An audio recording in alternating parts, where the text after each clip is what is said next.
Assalamualaikum warahmatullahi wabarakatuh. Hari ini kita akan membahas kembali materi mengenai mata kuliah teknologi bahan konstruksi atau dengan kata lain mata kuliahnya diganti menjadi ilmu bahan, yaitu mengenai topiknya mengenai kayu. Nah, kayu ini merupakan salah satu bahan konstruksi yang umumnya digunakan sebagai bahan material struktur di teknik sipil ya, yang biasanya kita gunakan sebagai eh, ada untuk kolom atau untuk balok atau juga untuk ada yang untuk fondasi ya seperti di Kalimantan ya bisa menggunakan kayu ulin ya untuk bagian cerucuk fondasinya. Kemudian yang biasa digunakan juga untuk rumah joglo gitu ya. Kita masih menggunakan sampai rangka atapnya pun menggunakan pure kayu. Nah, di sini sebelum kita mengetahui karakteristik dari sifat mekanik yang ada di kayu, maka kita mengenal dulu seperti apa sih kayu, apa namanya, kategori-kategori kayu yang digunakan atau kayu itu berasal dari apa gitu. Terus ada beberapa pengelompokan lainnya ya berdasarkan tipenya dia apakah dari bambu, apakah dia dari tumbuhan berjarum dan sebagainya. Nanti kita simak ya di sini.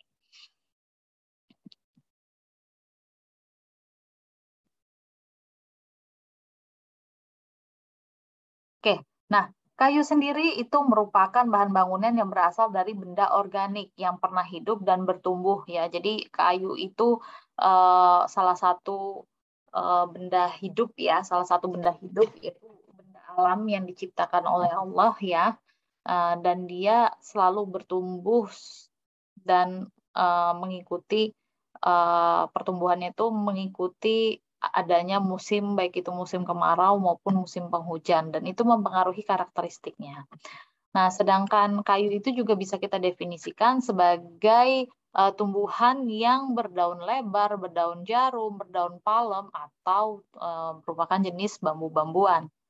Nah, ini beberapa nilai positif yang dapat kita ambil dari adanya kayu. Itu dia memiliki berat jenis yang cukup ringan, ya, kurang dari 1 berat jenisnya. Dia materialnya itu sangat, kalau apa namanya, sangat sangat enteng gitu ya, sangat ringan.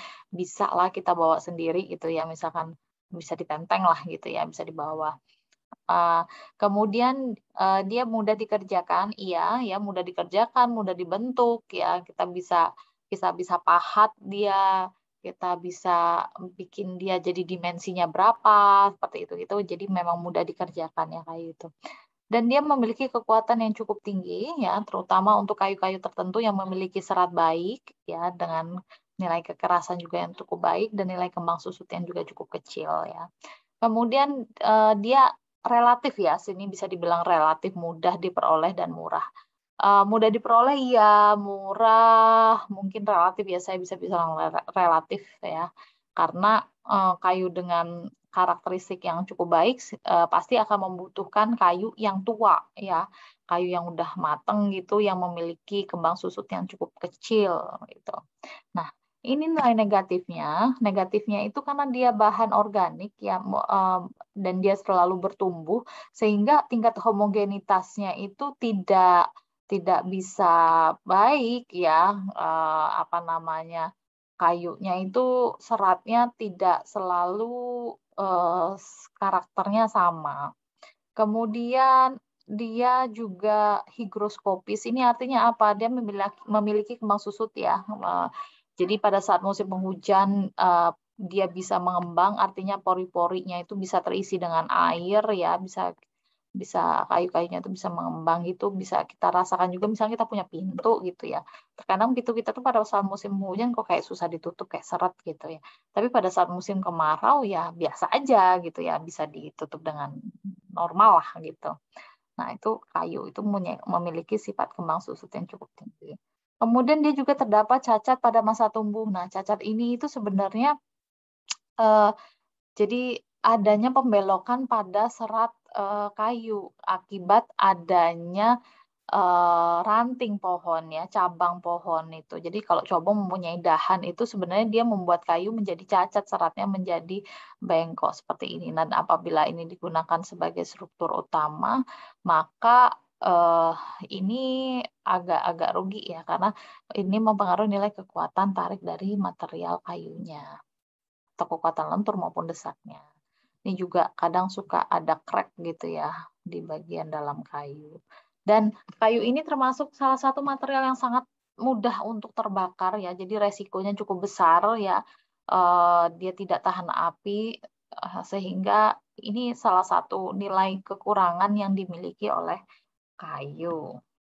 Nah, di Indonesia, kayu itu dapat digolongkan menjadi 4 item tadi. Ada pohon berdaun lebar, contohnya di sini mungkin pohon jati, ya kayu dari pohon jati ini yang terkenal.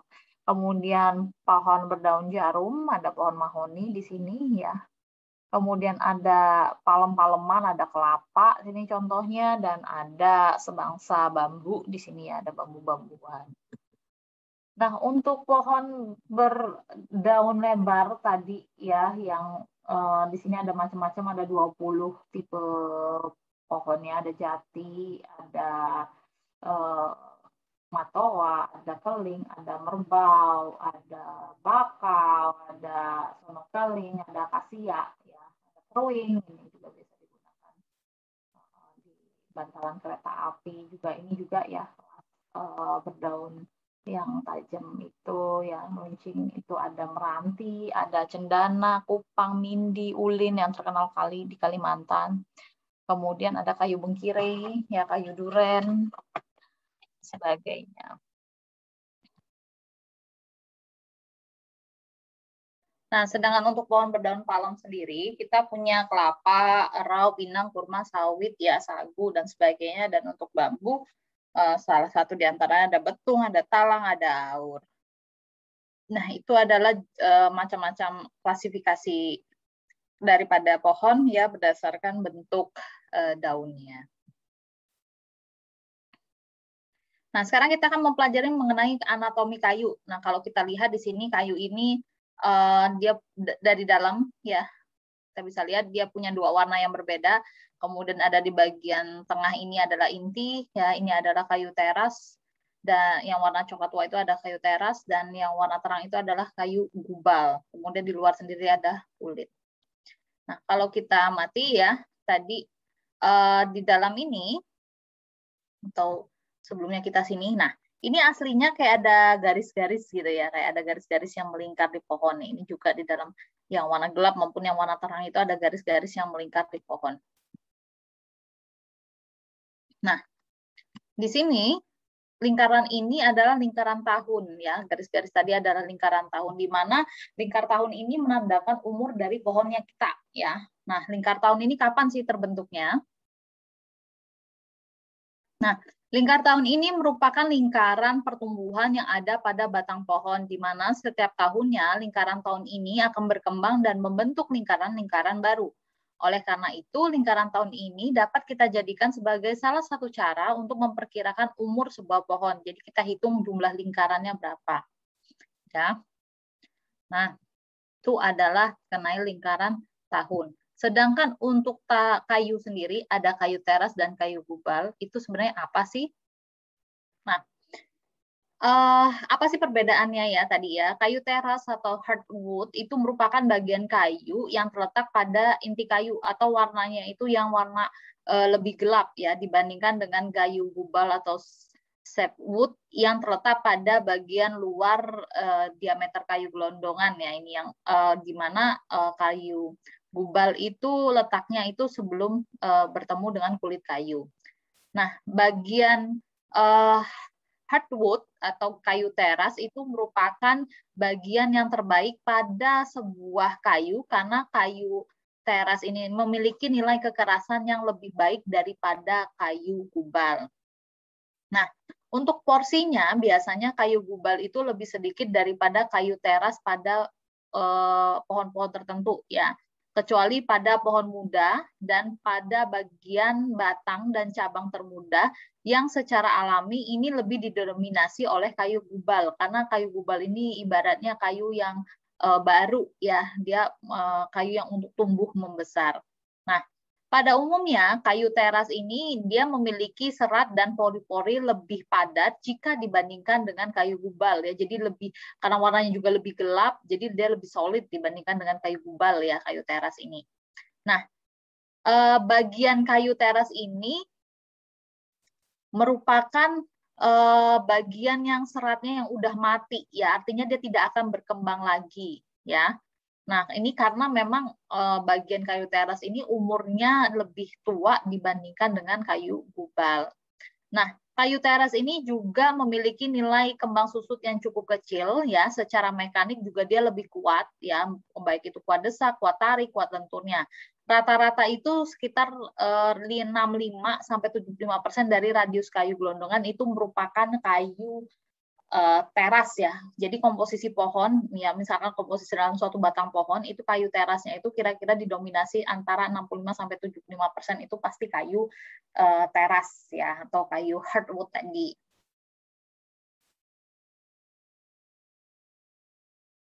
Nah, biasanya kalau kayu gubal ini sangat tidak direkomendasikan, ya, untuk menjadi bagian dari konstruksi karena nilai kekuatannya yang sangat lemah, ya.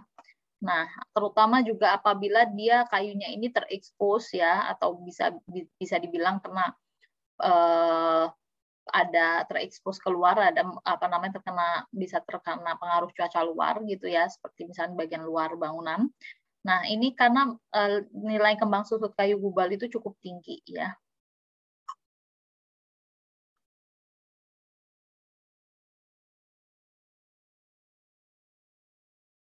Oke, kemudian ini, ya.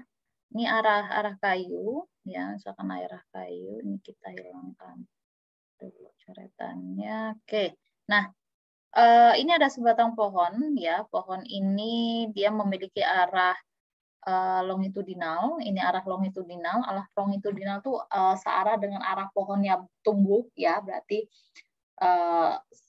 ke atas gitu, ya, ibaratnya. Tapi kalau misalkan potongan kayu ini kita tidurkan, ya berarti arahnya ke sini, ya. Jadi dia searah dengan pertumbuhan pohon itu adalah arah longitudinal.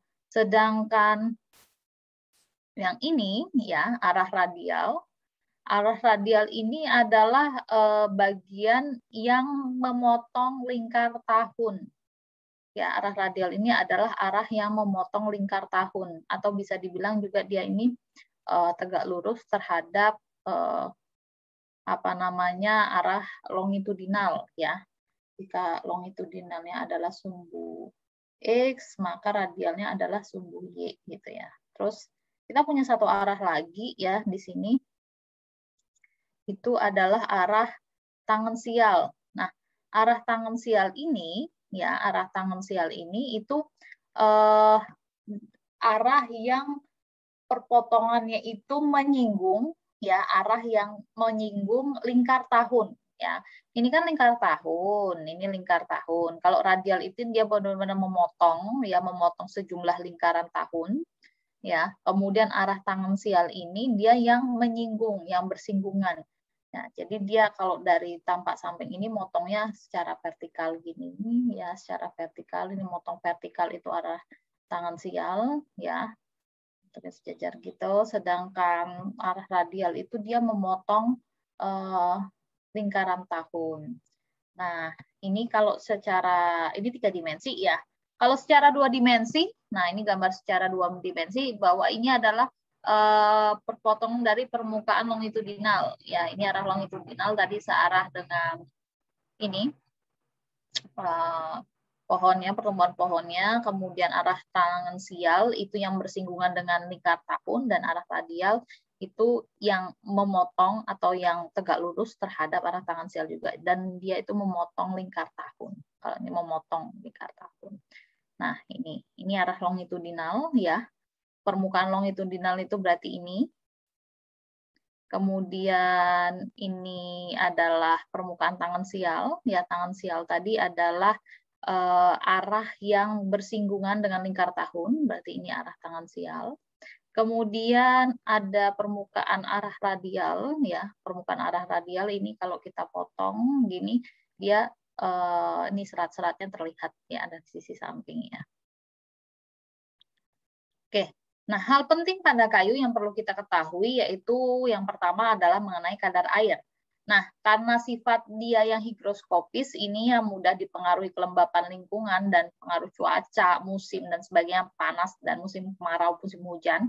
maka kadar air di kayu itu bisa meningkat apabila dia berada di kelembapan yang cukup tinggi, ya, kelembapan pada saat musim hujan, kemudian pada saat musim kemarau, ya, dia kadar airnya lebih sedikit. Nah, juga kita bisa kenal pada saat dia baru ditebang, itu kondisi kayunya kan kayu basah ya, jadi nilai kandungan airnya masih cukup tinggi, itu berkisar antara 20 sampai dengan 40%. Nah, sedangkan kayu kering udara ya, di mana kandungan airnya itu sebenarnya konsisten ya, tergantung kondisi lingkungan ya, musim kemarau atau musim hujan ya, ibaratnya kita letakkan aja di luar, itu dia kadar airnya bisa berkisar antara 12 sampai dengan 20%. Nah, sedangkan pada kayu kering tungku itu jika kita keringkan dalam tungku 105 derajat Celcius, kadar airnya itu bisa kita peroleh dengan cara menguranginya dengan berat awalnya berapa, dikurangi berat kering tungkunya berapa, dibagi berat kering tungkunya dikalikan 100%. Dan kemudian berat jenisnya itu adalah berat kering tungku dibagi dengan volume kering tungku, sedangkan bobot isinya adalah berat sebelum kering tungku dibagi dengan volume sebelum kering tungku. Nah, untuk hal-hal yang lain yang perlu kita ketahui juga bahwa di sini susut daripada kayu itu juga dipengaruhi oleh kadar air tadi yang berada dalam rongga sel atau air bebas yang ada pada dinding sel. Nah, air bebas ini akan keluar begitu pohon ditebang dan habis lebih dulu sebelum air di dinding sel keluar. Nah, saat air di dinding sel mulai keluar, titik jenuh serat itu volume kayu itu mulai berubah. Dia akan mengalami penyusutan ya akibat adanya air yang ada di dinding sel itu keluar. Nah, di mana arah longitudinal itu adalah arah susutan searah dengan panjang kayu, nilainya berkisar antara 0,1 sampai dengan 0,3%. Nah, ini arah longitudinal ya. Arah longitudinal itu potongannya ini, ya, dipotong ini pohonnya. Nah, ini arah longitudinal. Sedangkan arah radial itu searah jari-jari kayu memotongnya ya. Nah, ini arah radial ya, arah radial ini kita potong ya, jadi kayunya kita potong ceklek seperti ini. Ya, dia memotong lingkar tahun ya. Nah, dia memotong lingkar tahun, maka ini nilai susutnya antara 2,1 sampai dengan 8,5% ya, arah radial dia yang memotong lingkar tahun. Tapi untuk arah tangan sial ya, arah tangan sial ini arah yang yang bersinggungan. Arah tangan sial ini adalah arah yang bersinggungan dengan lingkaran tahun. Kita motongnya tuh miring tapi yang bersinggungan ya, cuma bersinggungan sama lingkar tahun. Itu yang terjadi adalah nilai kembang susutnya jauh lebih besar ya, antara 4,3 sampai dengan 14%. Nah, itu bisa kita lihat di sini ya, bahwa kembang susutnya itu longitudinal lebih kecil ya, paling kecil dibandingkan dengan arah lainnya. Yang paling besar itu adalah arah tangan sial atau yang sejajar dengan lingkar tahun. Nah, ini adalah potongan papan tengah, ini adalah potongan papan radial ya. Dan ini adalah potongan papan tangan sial ya. Situ. Jadi ini bedanya kalau radial itu lingkar tahunnya kepotong. Gini ya. Kita dapat lingkar tahunnya bentuknya pendek gitu ibaratnya. Jadi kata lainnya lingkar tahunnya dapatnya pendek. Nah, sedangkan papan tangan sial itu karena dia bersinggungan kita motongnya jadi bentuk lingkarannya lebih lebar ya. Kemudian ada juga papan semi radial ya. Jadi ini kalau yang ini kan bentuknya agak vertikal ya, sedangkan yang ini lingkarannya tuh udah bersudut gitu. Jadi dinamakan papan semi radial. Nah, untuk papan tangan sial sendiri, ya perbedaan struktur pori antara kayu gubal dan pari kayu teras yang keras dan padat itu mengaruhi arah penyusutan dan perubahan dimensi kayu.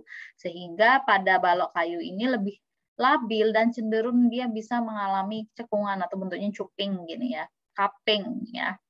Nah, pada saat diberi beban dia akan mengalami perubahan ya, memendek seperti ini, kemudian dia akan memendek dan dia akan mengecil dimensinya ya, sehingga dia akan melengkung ya, berubah melengkung seperti ini.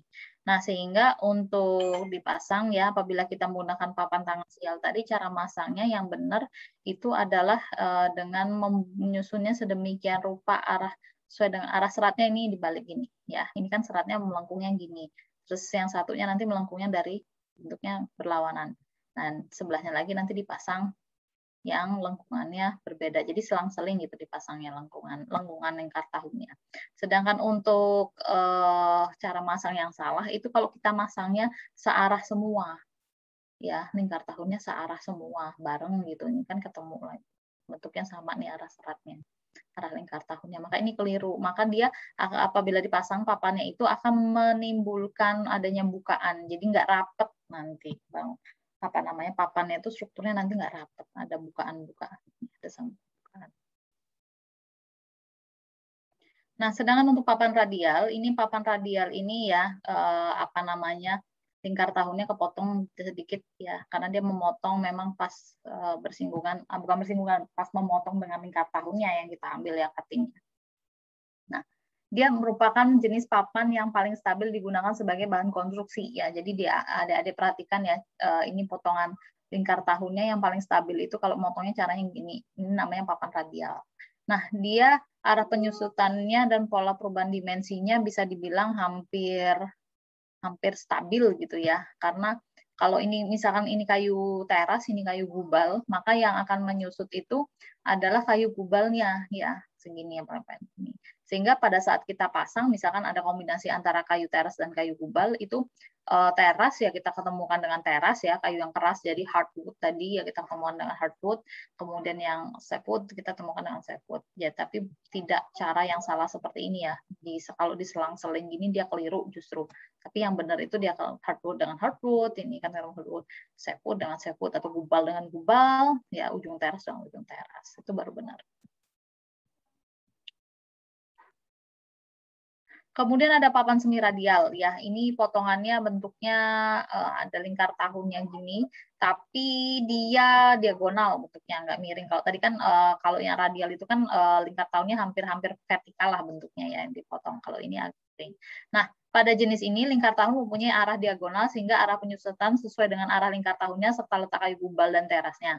Sehingga bentuk susutnya menggelinjang, ini bentuknya seperti jajar genjang ya.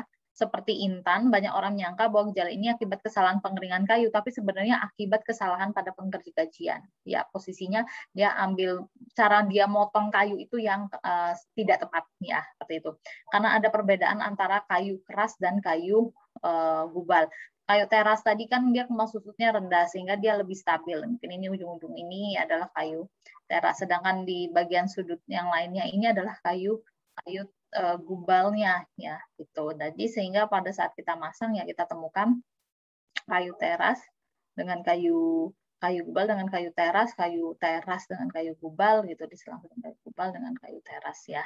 Jadi masangnya mirip dengan papan semi radial. Papan radial. Oke. Nah, selanjutnya adalah papan tengah di mana ada kita temuin bagian inti ini di tengah ini. Nah, hasil penggergajian yang dengan sistem belah ini pasti terdapat papan dengan bagian inti kayu yang disebut dengan papan tengah atau papan inti. Bagian inti kayu ini lunak. Ini bagian inti kayu ini lunak. Biasanya akan pecah-pecah jika kayu itu akan mengering.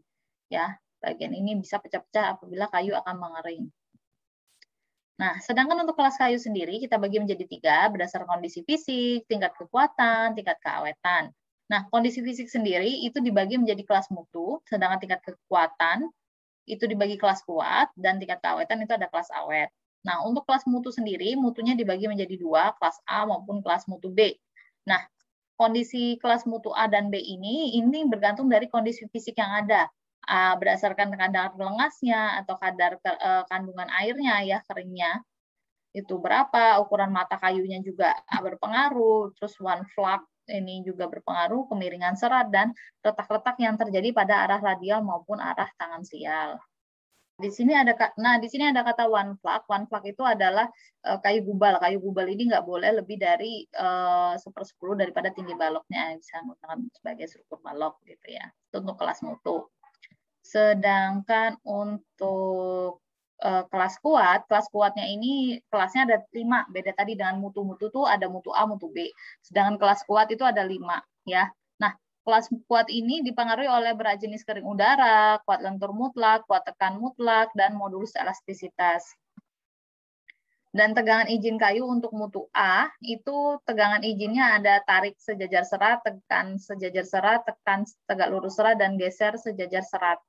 Nah, ini untuk hubungannya dengan kelas kuat, dan di sini juga ada jenis kayu spesial, yaitu kayu jati ya. Di sini ada masing-masing nilainya. Nah, sebagai catatan juga untuk kayu dengan mutu B tadi yang di depan, jadi kalau kelas mutunya itu kan didefinisikan dulu A apa B. Kalau kelas mutunya kayunya dapat B, maka nilai tegangan ini dikalikan dengan 0,75. Kemudian untuk kelas awetnya sendiri itu dibagi menjadi 5 kelas juga, sama seperti kelas kuat ya. Dari kelas kuat tadi ada 5 juga. Nah, ini dipengaruhi oleh beberapa item, diantaranya selalu berhubungan dengan tanah lembab, terbuka terhadap angin dan iklim, terlindung dari air dan kelemasan, di bawah atap tidak berhubungan dengan tanah lembab tetapi terlindung dengan kelemasan, sama dengan di atas dan selalu dipelihara dari cat, serangan rayap, serangan bubuk, dan sebagainya. Nah, ini kelas awetnya. Jadi semakin awet ya, terus semakin awet berarti dia termasuk dalam kelas 1 ya, seperti itu. Nah, sedangkan untuk bagaimana sih caranya merawat kayu? Kayu itu bisa dirawat dengan cara dikeringkan, yaitu menurunkan kadar air dalam kayu secara alami atau buatan. Yaitu fungsinya untuk mengurangi bobot, meningkatkan kekuatan, bisa menstabilkan ukuran, menghindari cendawan dan bubuk ya. Kan kalau kita punya kayu yang jelek itu suka ada serbuk-serbuknya itu loh. Nah, itu cendawan sama bubuk itu di situ. Kemudian ini juga untuk memudahkan lem kita itu melekat, dan kemudahan juga untuk memasukkan obat pengawet ya, apabila kita menggunakan awet agar kayu kita itu tidak mudah untuk dimakan rayap dan sebagainya. Nah, sedangkan untuk pengawetan sendiri itu bisa meningkatkan ketahanan terhadap pengaruh lingkungan maupun serangga, di mana fungsinya untuk mengawetkan ini agar dia tidak cepat lapuk dan bangunan itu bisa tahan lama dan dapat meningkatkan kualitas yang kurang awet. Nah, untuk hasil olahan kayu sendiri, untuk bahan bangunan selain dalam bentuk balok dan papan, kayu juga bisa kita olah menjadi beberapa item, diantaranya sebagai papan serat atau fiberboard, kayu lapis atau plywood, papan partikel atau particle board, atau papan wall kayu wood wall board, dan papan kayu semen.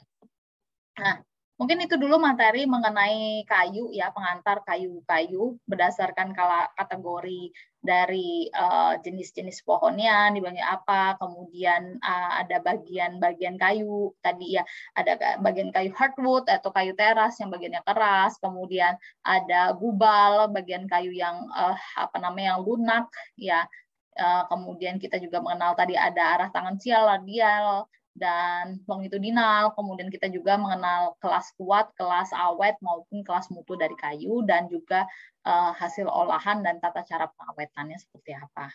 Nah, sekian dulu pertemuan kita mengenai material kayu, ya, pengantar tentang kayu. Ya, kita akan beralih ke pengantar praktikumnya. Assalamualaikum warahmatullahi wabarakatuh.